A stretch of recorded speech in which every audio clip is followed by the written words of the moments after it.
Hey guys, and welcome to another video. Now, in my previous Xbox Series S review that I did a couple weeks ago, I really sang my praises with Game Pass and how well it integrates with the Xbox Series S. However, in this video, I want to make a dedicated Game Pass video to share more about my thoughts on the service and specifically if Game Pass Ultimate is worth it, especially to the PC only crowd. With Game Pass getting some incredible new games and future promises like the excellent Persona 3 Reload's potential future DLC being available for free essentially for those Ultimate only subscribers, it is an enticing value. But should you perhaps go for a lower tier, or is it even worth it at all? Let's get into it. For those who don't know what Game Pass is and didn't see my video before, basically, it's a streaming service by Microsoft for games. I explained this in my Xbox review, but the main pull of Game Pass is essentially a collection of games. Kind of like a Netflix-esque kind of deal. You not only get access to some fantastic modern titles, but you also get access to basically the entire Xbox first-party lineup day one with no additional charge.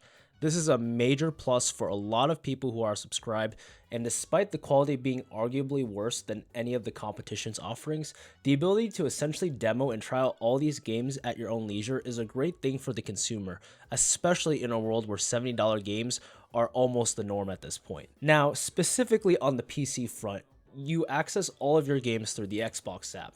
From my past experience over the past couple of months of using the service, I haven't really noticed any major issues with using the interface to launch and install the games. Game Pass games install and play very seamlessly without any major hassle, and navigating through the library is relatively painless as well. Despite this, there are some heavy restrictions and limitations though when it comes to playing the Game Pass PC games compared to other storefronts. For one, modding supports, especially for a lot of the games, it's much more limited on the Game Pass variants compared to, say, the Steam copies, since a lot of the game files cannot be freely accessed due to the integration with Windows.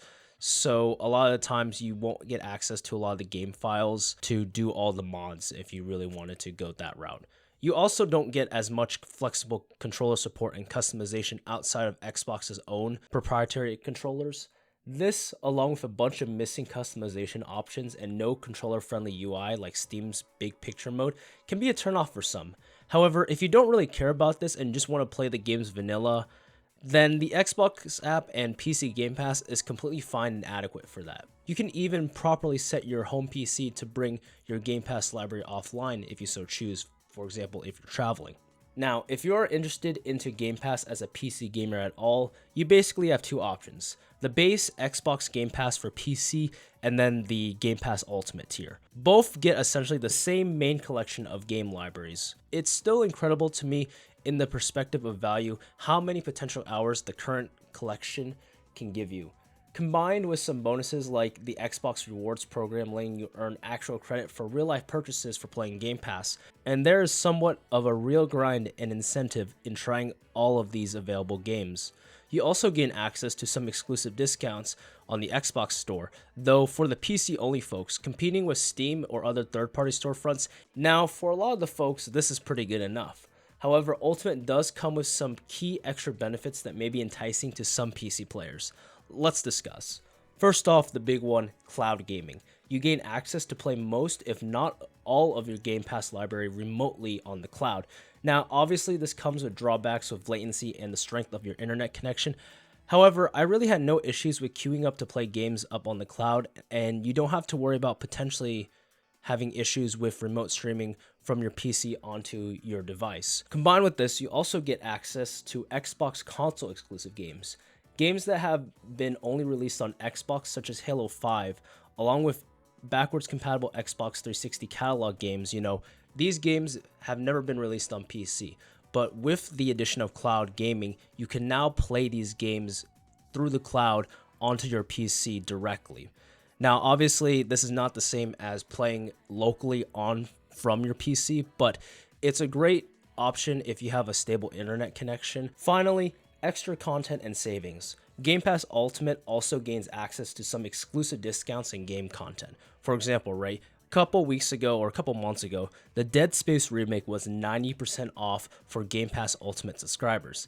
and the aforementioned Persona 3 Episode Aegis DLC will be free for Ultimate subscribers whenever it releases. Now, if you notice, most if not all the benefits here involve streaming to your device in some way, shape, or form.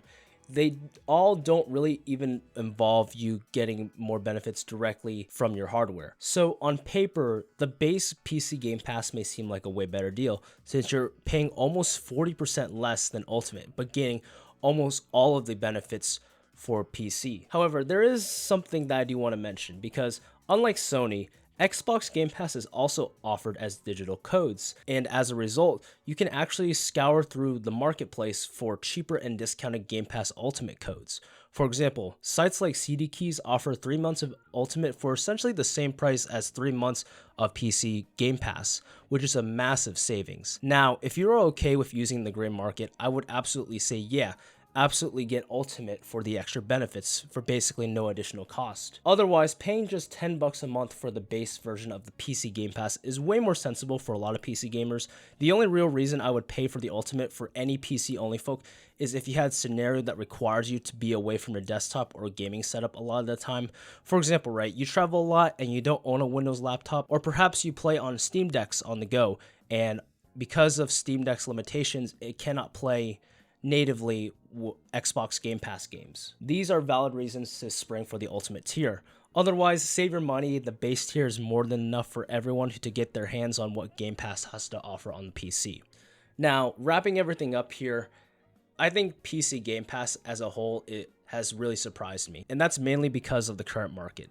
I mean, in the market where $60 to $70 games are so commonplace now, being able to just pay a small fee, a fraction of that a month just to get access to hundreds of games is such a sigh of relief for me, and also a lot of people who don't want to spend, constantly spend money on new games that maybe their friends got and stuff. So being able to just pay that small fee and just, play any game on the service that you otherwise probably wouldn't have spent money on is so nice to have. But in the end, it's going to be dependent on you and if you even care about what games exist currently on the Game Pass library. If you're interested in at least 3 or 4 of the games available on the service, I would say that it's worth a shot at those who are interested in the service.